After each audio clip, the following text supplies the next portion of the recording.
Corona ਦੌਰਾਨ ਜਾਨ ਗਵਾਉਣ ਵਾਲੇ ਲੋਕਾਂ ਦੇ ਪਰਿਵਾਰਾਂ ਨੂੰ ਹੁਣ ਦਿੱਲੀ ਦੀ ਸੀਐਮ ਰੇਖਾ ਗੁਪਤਾ ਦੇ ਵੱਲੋਂ ਚੈੱਕ ਵੰਡੇ ਗਏ ਨੇ। ਦਰਅਸਲ 1 ਕਰੋੜ ਰੁਪਏ ਦੀ ਰਾਸ਼ੀ ਜੋ ਹੈ ਉਹਨਾਂ ਦੇ ਵੱਲੋਂ ਜਾਰੀ ਕੀਤੀ ਗਈ ਹੈ। ਕੋਵਿਡ-19 ਦੌਰਾਨ ਮਰਨ ਵਾਲੇ ਦੇ ਪਰਿਵਾਰਾਂ ਨੂੰ ਇਹ ਚੈੱਕ ਵੰਡਦੇ ਹੋਏ ਮੁੱਖ ਮੰਤਰੀ ਨੇ ਕਿਹਾ ਕਿ ਇਹਨਾਂ ਵਿਅਕਤੀਆਂ ਦੀਆਂ ਅਰਜ਼ੀਆਂ ਸਾਲਾਂ ਤੋਂ ਲਟਕ ਰਹੀਆਂ ਸਨ ਤੇ ਕੋਵਿਡ-19 ਦੌਰਾਨ ਜਦੋਂ ਪੂਰੀ ਦੁਨੀਆ ਆਪਣੇ ਘਰਾਂ ਤੱਕ ਸੀਮਿਤ ਸੀ, ਉਹ ਜਾਨਾਂ ਬਚਾਉਣ ਦੇ ਲਈ ਰੁੱਝੇ ਹੋਏ ਨਜ਼ਰ ਆਏ ਤੇ ਕਿਸੇ ਵੀ ਸਫਾਈ ਕਰਮਚਾਰੀ, ਡਾਕਟਰ ਜਾਂ ਨਰਸ ਨੇ ਛੁੱਟੀ ਨਹੀਂ ਲਈ ਅਤੇ ਕਿਸੇ ਨੇ ਵੀ ਇਨਕਾਰ ਨਹੀਂ ਕੀਤਾ। ਫਿਰ ਵੀ ਸਰਕਾਰ ਨੇ ਉਹਨਾਂ ਨੂੰ ਉਹਨਾਂ ਦਾ ਬੰਦਾ ਹੱਕ ਦੇਣ ਤੋਂ ਇਨਕਾਰ ਕਰ ਦਿੱਤਾ। ਤਾਂ ਅੱਜ ਦਿੱਲੀ ਦੀ ਸੀਐਮ ਰੇਖਾ ਗੁਪਤਾ ਦੇ ਵੱਲੋਂ 1 ਕਰੋੜ ਰੁਪਏ ਦੀ ਰਾਸ਼ੀ ਉਹਨਾਂ ਯੋਧਿਆਂ ਨੂੰ ਜੋ ਹੈ ਦਿੱਤੀ ਗਈ ਹੈ ਜਿਨ੍ਹਾਂ ਦੇ ਵੱਲੋਂ ਕੋਵਿਡ-19 ਦੌਰਾਨ ਫਰੰਟ ਫੁੱਟ ਤੇ ਕੰਮ ਕੀਤਾ है। तो उन्होंने परिवारों को सीएम रेखा गुप्ता के वलों राशि सौंपी गई है। किन चीजों में व्यस्त थी पिछली सरकार, जो उनको ये ध्यान नहीं रहा, वर्षों तक उनको ये याद नहीं आया कि ये पैसे देने, और जबकि रोजाना उनके फाइनेंशियल डिसीजन होते थे, रोजाना वो अपने हित में तो अनेकों निर्णय लेते थे, परंतु आज सरकार के कर्मचारी जिन्होंने अपनी जान गंवाई, उनके हित में निर्णय लेते हुए उनको बहुत समय लग गया। शर्म आती है मुझे ये सोचते हुए। मैं इन सभी परिवारों के परिवारजनों से क्षमा प्रार्थी हूँ दिल्ली सरकार की ओर से कि उनका ये जो जायज हक था इतने सालों तक पेंडिंग रहा, और हम सबसे क्षमा मांगते हुए आज हमने उनके वो जो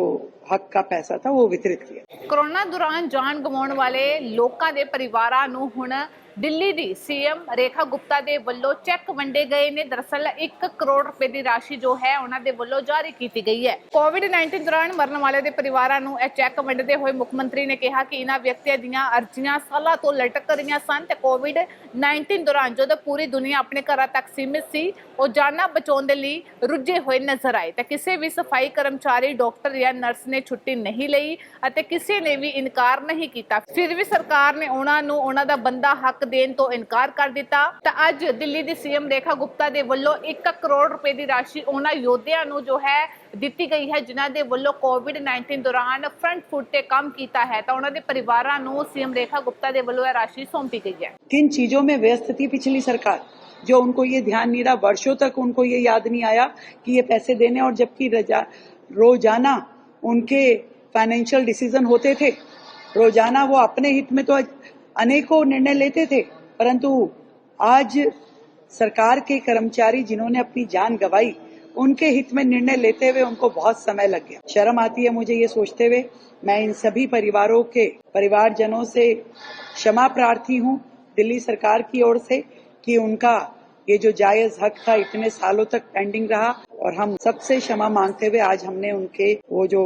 हक का पैसा था वो वितरित किया। कोरोना दौरान जान गवाउण वाले लोकां दे परिवारां नूं हुण ਦਿੱਲੀ ਦੀ ਸੀਐਮ ਰੇਖਾ ਗੁਪਤਾ ਦੇ ਵੱਲੋਂ ਚੈੱਕ ਵੰਡੇ ਗਏ ਨੇ। ਦਰਅਸਲ 1 ਕਰੋੜ ਰੁਪਏ ਦੀ ਰਾਸ਼ੀ ਜੋ ਹੈ ਉਹਨਾਂ ਦੇ ਵੱਲੋਂ ਜਾਰੀ ਕੀਤੀ ਗਈ ਹੈ। ਕੋਵਿਡ-19 ਦੌਰਾਨ ਮਰਨ ਵਾਲੇ ਦੇ ਪਰਿਵਾਰਾਂ ਨੂੰ ਇਹ ਚੈੱਕ ਵੰਡਦੇ ਹੋਏ ਮੁੱਖ ਮੰਤਰੀ ਨੇ ਕਿਹਾ ਕਿ ਇਹਨਾਂ ਵਿਅਕਤੀਆਂ ਦੀਆਂ ਅਰਜ਼ੀਆਂ ਸਾਲਾਂ ਤੋਂ ਲਟਕ ਰਹੀਆਂ ਸਨ ਤੇ ਕੋਵਿਡ-19 ਦੌਰਾਨ ਜਦੋਂ ਪੂਰੀ ਦੁਨੀਆ ਆਪਣੇ ਘਰਾਂ ਤੱਕ ਸੀਮਿਤ ਸੀ, ਉਹ ਜਾਨਾਂ ਬਚਾਉਣ ਦੇ ਲਈ ਰੁੱਝੇ ਹੋਏ ਨਜ਼ਰ ਆਏ ਤੇ ਕਿਸੇ ਵੀ ਸਫਾਈ ਕਰਮਚਾਰੀ, ਡਾਕਟਰ ਜਾਂ ਨਰਸ ਨੇ ਛੁੱਟੀ ਨਹੀਂ ਲਈ ਅਤੇ ਕਿਸੇ ਨੇ ਵੀ ਇਨਕਾਰ ਨਹੀਂ ਕੀਤਾ। ਫਿਰ ਵੀ ਸਰਕਾਰ ਨੇ ਉਹਨਾਂ ਨੂੰ ਉਹਨਾਂ ਦਾ ਬੰਦਾ ਹੱਕ ਦੇਣ ਤੋਂ ਇਨਕਾਰ ਕਰ ਦਿੱਤਾ। ਤਾਂ ਅੱਜ ਦਿੱਲੀ ਦੀ ਸੀਐਮ ਰੇਖਾ ਗੁਪਤਾ ਦੇ ਵੱਲੋਂ 1 ਕਰੋੜ ਰੁਪਏ ਦੀ ਰਾਸ਼ੀ ਉਹਨਾਂ ਯੋਧਿਆਂ ਨੂੰ ਜੋ ਹੈ ਦਿੱਤੀ ਗਈ ਹੈ ਜਿਨ੍ਹਾਂ ਦੇ ਵੱਲੋਂ ਕੋਵਿਡ-19 ਦੌਰਾਨ ਫਰੰਟ ਫੁੱਟ ਤੇ ਕੰਮ ਕੀਤਾ है। तो उन्होंने परिवारों को सीएम रेखा गुप्ता के वलों राशि सौंपी गई है। किन चीजों में व्यस्त थी पिछली सरकार, जो उनको ये ध्यान नहीं रहा, वर्षों तक उनको ये याद नहीं आया कि ये पैसे देने, और जबकि रोजाना उनके फाइनेंशियल डिसीजन होते थे, रोजाना वो अपने हित में तो अनेकों निर्णय लेते थे, परंतु आज सरकार के कर्मचारी जिन्होंने अपनी जान गंवाई, उनके हित में निर्णय लेते हुए उनको बहुत समय लग गया। शर्म आती है मुझे ये सोचते हुए। मैं इन सभी परिवारों के परिवारजनों से क्षमा प्रार्थी हूँ दिल्ली सरकार की ओर से कि उनका ये जो जायज हक था इतने सालों तक पेंडिंग रहा, और हम सबसे क्षमा मांगते हुए आज हमने उनके वो जो हक का पैसा था वो वितरित किया। कोरोना दौरान जान गवाउण वाले लोकां दे परिवारां नूं हुण ਦਿੱਲੀ ਦੀ ਸੀਐਮ ਰੇਖਾ ਗੁਪਤਾ ਦੇ ਵੱਲੋਂ ਚੈੱਕ ਵੰਡੇ ਗਏ ਨੇ। ਦਰਅਸਲ 1 ਕਰੋੜ ਰੁਪਏ ਦੀ ਰਾਸ਼ੀ ਜੋ ਹੈ ਉਹਨਾਂ ਦੇ ਵੱਲੋਂ ਜਾਰੀ ਕੀਤੀ ਗਈ ਹੈ। ਕੋਵਿਡ-19 ਦੌਰਾਨ ਮਰਨ ਵਾਲੇ ਦੇ ਪਰਿਵਾਰਾਂ ਨੂੰ ਇਹ ਚੈੱਕ ਵੰਡਦੇ ਹੋਏ ਮੁੱਖ ਮੰਤਰੀ ਨੇ ਕਿਹਾ ਕਿ ਇਹਨਾਂ ਵਿਅਕਤੀਆਂ ਦੀਆਂ ਅਰਜ਼ੀਆਂ ਸਾਲਾਂ ਤੋਂ ਲਟਕ ਰਹੀਆਂ ਸਨ ਤੇ ਕੋਵਿਡ-19 ਦੌਰਾਨ ਜਦੋਂ ਪੂਰੀ ਦੁਨੀਆ ਆਪਣੇ ਘਰਾਂ ਤੱਕ ਸੀਮਿਤ ਸੀ, ਉਹ ਜਾਨਾਂ ਬਚਾਉਣ ਦੇ ਲਈ ਰੁੱਝੇ ਹੋਏ ਨਜ਼ਰ ਆਏ ਤਾਂ ਕਿਸੇ ਵੀ ਸਫਾਈ ਕਰਮਚਾਰੀ, ਡਾਕਟਰ ਜਾਂ ਨਰਸ ਨੇ ਛੁੱਟੀ ਨਹੀਂ ਲਈ ਅਤੇ ਕਿਸੇ ਨੇ ਵੀ ਇਨਕਾਰ ਨਹੀਂ ਕੀਤਾ। ਫਿਰ ਵੀ ਸਰਕਾਰ ਨੇ ਉਹਨਾਂ ਨੂੰ ਉਹਨਾਂ ਦਾ ਬੰਦਾ ਹੱਕ ਦੇਣ ਤੋਂ ਇਨਕਾਰ ਕਰ ਦਿੱਤਾ ਤਾਂ ਅੱਜ ਦਿੱਲੀ ਦੀ ਸੀਐਮ ਰੇਖਾ ਗੁਪਤਾ ਦੇ ਵੱਲੋਂ 1 ਕਰੋੜ ਰੁਪਏ ਦੀ ਰਾਸ਼ੀ ਉਹਨਾਂ ਯੋਧਿਆਂ ਨੂੰ ਜੋ ਹੈ ਦਿੱਤੀ ਗਈ ਹੈ ਜਿਨ੍ਹਾਂ ਦੇ ਵੱਲੋਂ ਕੋਵਿਡ-19 ਦੌਰਾਨ ਫਰੰਟ ਫੁੱਟ ਤੇ ਕੰਮ ਕੀਤਾ है तो उन्होंने परिवारों ਨੂੰ सीएम रेखा गुप्ता ਦੇ ਵੱਲੋਂ ਇਹ ਰਾਸ਼ि सौंपी गई है। किन चीजों में व्यस्त थी पिछली सरकार जो उनको ये ध्यान नहीं रहा, वर्षों तक उनको ये याद नहीं आया कि ये पैसे देने, और जबकि रोजाना उनके फाइनेंशियल डिसीजन होते थे, रोजाना वो अपने हित में तो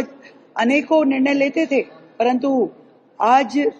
सरकार के कर्मचारी जिन्होंने अपनी जान गंवाई उनके हित में निर्णय लेते हुए उनको बहुत समय लग गया। शर्म आती है मुझे ये सोचते हुए। मैं इन सभी परिवारों के परिवारजनों से क्षमा प्रार्थी हूँ दिल्ली सरकार की ओर से कि उनका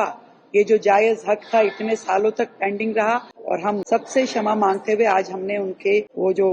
हक का पैसा था वो वितरित किया। कोरोना दौरान जान गवाउण वाले लोकां दे परिवारां नूं हुण ਦਿੱਲੀ ਦੀ ਸੀਐਮ ਰੇਖਾ ਗੁਪਤਾ ਦੇ ਵੱਲੋਂ ਚੈੱਕ ਵੰਡੇ ਗਏ ਨੇ। ਦਰਅਸਲ 1 ਕਰੋੜ ਰੁਪਏ ਦੀ ਰਾਸ਼ੀ ਜੋ ਹੈ ਉਹਨਾਂ ਦੇ ਵੱਲੋਂ ਜਾਰੀ ਕੀਤੀ ਗਈ ਹੈ। ਕੋਵਿਡ-19 ਦੌਰਾਨ ਮਰਨ ਵਾਲੇ ਦੇ ਪਰਿਵਾਰਾਂ ਨੂੰ ਇਹ ਚੈੱਕ ਵੰਡਦੇ ਹੋਏ ਮੁੱਖ ਮੰਤਰੀ ਨੇ ਕਿਹਾ ਕਿ ਇਹਨਾਂ ਵਿਅਕਤੀਆਂ ਦੀਆਂ ਅਰਜ਼ੀਆਂ ਸਾਲਾਂ ਤੋਂ ਲਟਕ ਰਹੀਆਂ ਸਨ ਤੇ ਕੋਵਿਡ-19 ਦੌਰਾਨ ਜਦੋਂ ਪੂਰੀ ਦੁਨੀਆ ਆਪਣੇ ਘਰਾਂ ਤੱਕ ਸੀਮਿਤ ਸੀ, ਉਹ ਜਾਨਾਂ ਬਚਾਉਣ ਦੇ ਲਈ ਰੁੱਝੇ ਹੋਏ ਨਜ਼ਰ ਆਏ ਤਾਂ ਕਿਸੇ ਵੀ ਸਫਾਈ ਕਰਮਚਾਰੀ, ਡਾਕਟਰ ਜਾਂ ਨਰਸ ਨੇ ਛੁੱਟੀ ਨਹੀਂ ਲਈ ਅਤੇ ਕਿਸੇ ਨੇ ਵੀ ਇਨਕਾਰ ਨਹੀਂ ਕੀਤਾ। ਫਿਰ ਵੀ ਸਰਕਾਰ ਨੇ ਉਹਨਾਂ ਨੂੰ ਉਹਨਾਂ ਦਾ ਬੰਦਾ ਹੱਕ ਦੇਣ ਤੋਂ ਇਨਕਾਰ ਕਰ ਦਿੱਤਾ ਤਾਂ ਅੱਜ ਦਿੱਲੀ ਦੀ ਸੀਐਮ ਰੇਖਾ ਗੁਪਤਾ ਦੇ ਵੱਲੋਂ 1 ਕਰੋੜ ਰੁਪਏ ਦੀ ਰਾਸ਼ੀ ਉਹਨਾਂ ਯੋਧਿਆਂ ਨੂੰ ਜੋ ਹੈ ਦਿੱਤੀ ਗਈ ਹੈ ਜਿਨ੍ਹਾਂ ਦੇ ਵੱਲੋਂ ਕੋਵਿਡ-19 ਦੌਰਾਨ ਫਰੰਟ ਫੁੱਟ ਤੇ ਕੰਮ ਕੀਤਾ ਹੈ ਤਾਂ ਉਹਨਾਂ ਦੇ ਪਰਿਵਾਰਾਂ ਨੂੰ ਸੀਐਮ ਰੇਖਾ ਗੁਪਤਾ ਦੇ ਵੱਲੋਂ ਇਹ ਰਾਸ਼ि सौंपी गई है। किन चीजों में व्यस्त थी पिछली सरकार जो उनको ये ध्यान नहीं रहा, वर्षों तक उनको ये याद नहीं आया कि ये पैसे देने, और जबकि रोजाना उनके फाइनेंशियल डिसीजन होते थे, रोजाना वो अपने हित में तो अनेकों निर्णय लेते थे, परंतु आज सरकार के कर्मचारी जिन्होंने अपनी जान गंवाई उनके हित में निर्णय लेते हुए उनको बहुत समय लग गया। शर्म आती है मुझे ये सोचते हुए। मैं इन सभी परिवारों के परिवारजनों से क्षमा प्रार्थी हूँ दिल्ली सरकार की ओर से कि उनका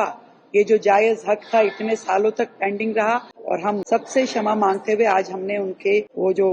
हक का पैसा था वो वितरित किया। कोरोना दौरान जान गवाउण वाले लोकां दे परिवारां नूं हुण ਦਿੱਲੀ ਦੀ ਸੀਐਮ ਰੇਖਾ ਗੁਪਤਾ ਦੇ ਵੱਲੋਂ ਚੈੱਕ ਵੰਡੇ ਗਏ ਨੇ। ਦਰਅਸਲ 1 ਕਰੋੜ ਰੁਪਏ ਦੀ ਰਾਸ਼ੀ ਜੋ ਹੈ ਉਹਨਾਂ ਦੇ ਵੱਲੋਂ ਜਾਰੀ ਕੀਤੀ ਗਈ ਹੈ। ਕੋਵਿਡ-19 ਦੌਰਾਨ ਮਰਨ ਵਾਲੇ ਦੇ ਪਰਿਵਾਰਾਂ ਨੂੰ ਇਹ ਚੈੱਕ ਵੰਡਦੇ ਹੋਏ ਮੁੱਖ ਮੰਤਰੀ ਨੇ ਕਿਹਾ ਕਿ ਇਹਨਾਂ ਵਿਅਕਤੀਆਂ ਦੀਆਂ ਅਰਜ਼ੀਆਂ ਸਾਲਾਂ ਤੋਂ ਲਟਕ ਰਹੀਆਂ ਸਨ ਤੇ ਕੋਵਿਡ-19 ਦੌਰਾਨ ਜਦੋਂ ਪੂਰੀ ਦੁਨੀਆ ਆਪਣੇ ਘਰਾਂ ਤੱਕ ਸੀਮਿਤ ਸੀ, ਉਹ ਜਾਨਾਂ ਬਚਾਉਣ ਦੇ ਲਈ ਰੁੱਝੇ ਹੋਏ ਨਜ਼ਰ ਆਏ ਤਾਂ ਕਿਸੇ ਵੀ ਸਫਾਈ ਕਰਮਚਾਰੀ, ਡਾਕਟਰ ਜਾਂ ਨਰਸ ਨੇ ਛੁੱਟੀ ਨਹੀਂ ਲਈ ਅਤੇ ਕਿਸੇ ਨੇ ਵੀ ਇਨਕਾਰ ਨਹੀਂ ਕੀਤਾ। ਫਿਰ ਵੀ ਸਰਕਾਰ ਨੇ ਉਹਨਾਂ ਨੂੰ ਉਹਨਾਂ ਦਾ ਬੰਦਾ ਹੱਕ ਦੇਣ ਤੋਂ ਇਨਕਾਰ ਕਰ ਦਿੱਤਾ ਤਾਂ ਅੱਜ ਦਿੱਲੀ ਦੀ ਸੀਐਮ ਰੇਖਾ ਗੁਪਤਾ ਦੇ ਵੱਲੋਂ 1 ਕਰੋੜ ਰੁਪਏ ਦੀ ਰਾਸ਼ੀ ਉਹਨਾਂ ਯੋਧਿਆਂ ਨੂੰ ਜੋ ਹੈ ਦਿੱਤੀ ਗਈ ਹੈ ਜਿਨ੍ਹਾਂ ਦੇ ਵੱਲੋਂ ਕੋਵਿਡ-19 ਦੌਰਾਨ ਫਰੰਟ ਫੁੱਟ ਤੇ ਕੰਮ ਕੀਤਾ ਹੈ ਤਾਂ ਉਹਨਾਂ ਦੇ ਪਰਿਵਾਰਾਂ ਨੂੰ ਸੀਐਮ ਰੇਖਾ ਗੁਪਤਾ ਦੇ ਵੱਲੋਂ ਇਹ ਰਾਸ਼ि सौंपी गई है। किन चीजों में व्यस्त थी पिछली सरकार जो उनको ये ध्यान नहीं रहा, वर्षों तक उनको ये याद नहीं आया कि ये पैसे देने, और जबकि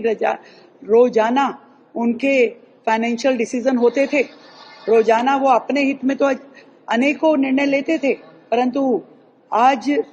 सरकार के कर्मचारी जिन्होंने अपनी जान गंवाई उनके हित में निर्णय लेते हुए उनको बहुत समय लग गया। शर्म आती है मुझे ये सोचते हुए। मैं इन सभी परिवारों के परिवारजनों से क्षमा प्रार्थी हूँ दिल्ली सरकार की ओर से कि उनका ये जो जायज हक था इतने सालों तक पेंडिंग रहा, और हम सबसे क्षमा मांगते हुए आज हमने उनके वो जो हक का पैसा था वो वितरित किया।